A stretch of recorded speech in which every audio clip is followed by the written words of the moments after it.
CK from Closet.Keepsakes. I am here with a quick trendy thrift video for you all today. Today I want to share with you guys some lessons I've learned concerning fashion, style, shopping when it comes to other YouTubers and vloggers. There's a billion of them out there that do thrifting and love to get good deals on their shopping, just like I do.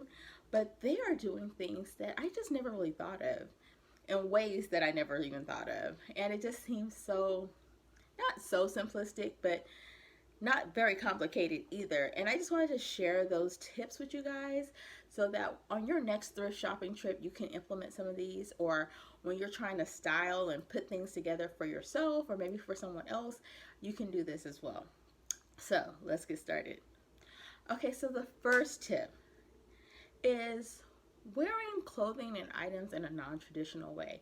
Now, this is something I have spoke about before, but the way that some of these ladies are wearing these things, I never thought of before. One particular lady, YouTuber, vlogger, B. Jones style, y'all. I like to watch her a lot. Her aesthetic is really, in my opinion, vintage based, and she loves to thrift. But I've seen her do some things that I'm like, child, I would have never thought of that. One example is she likes to layer skirts.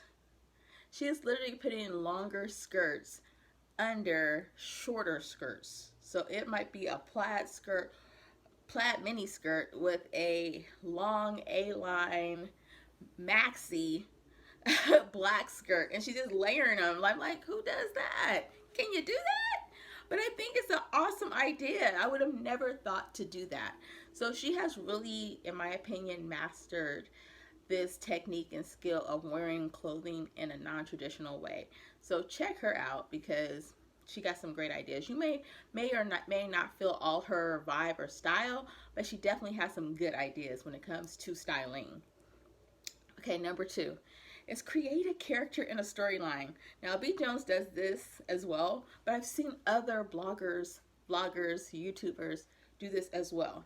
They will use a character from a movie, from a fairy tale, or just make someone up in their own mind or head and have a storyline about everything this person's doing, where they're going, what the weather is like, who they're going with, what they're going to eat. I've seen a lot of YouTubers use Carrie Bradshaw as an example, and they will plan out the outfit based on what they think in their head Carrie's doing that day. So it's like, oh, she's meeting with the girls today at brunch, and then they're going to go here, and they're going to go there, and she's going to have this to eat. And they have a whole storyline to create that outfit. I would have never thought that. Never. But it makes sense. Something that I used to always do, and I've tried to stop doing this because I feel like it's hindering me when it comes to my personal style, is when I shop, I'll ask, well, where I'm wearing this? Where I'm going? And I never had an answer. It's always rhetorical, right? And it would be like, well, if I couldn't think immediately of where I would wear that, I would just leave it. And it could be like the dopest, cutest, whatever item, and it gets left on the rack.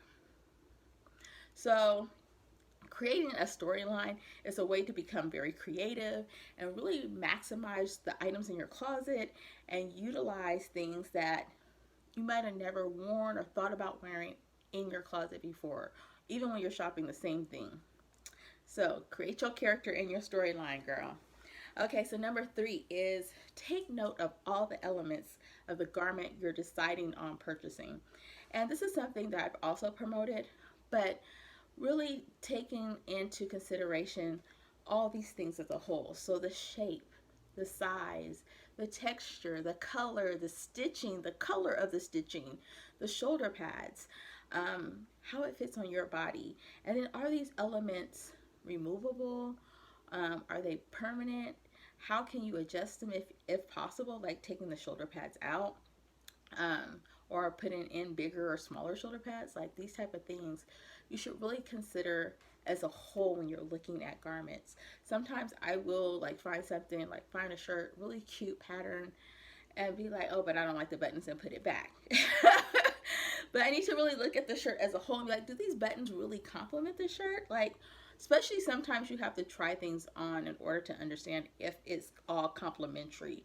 But just considering the thing as a whole and not just picking apart each piece, especially before maybe putting it on and really giving it a chance. So take note of all the elements, y'all.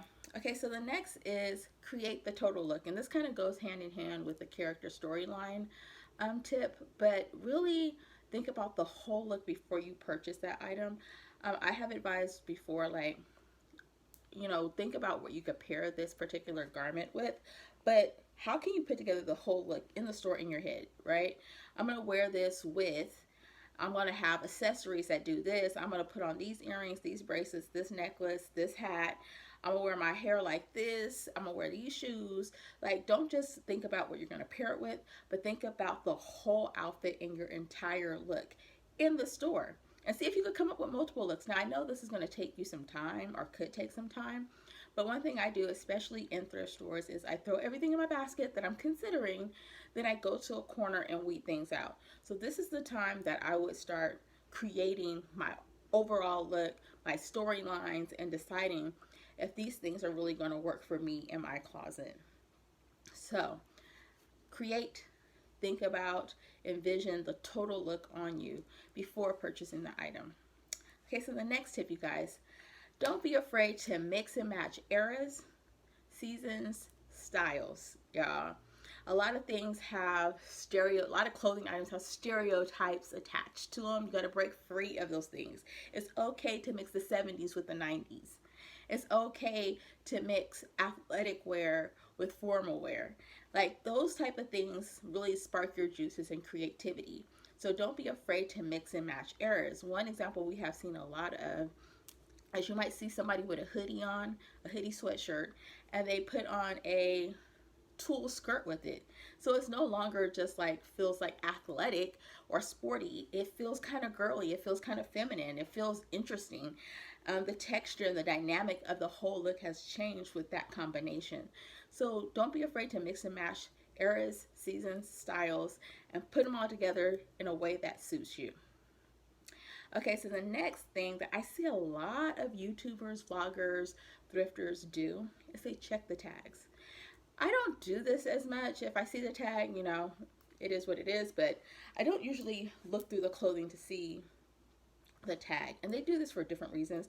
They're doing to verify if it's vintage. They're doing it to verify the era. Sometimes if they're resellers, they're, doing it to check the value of the item.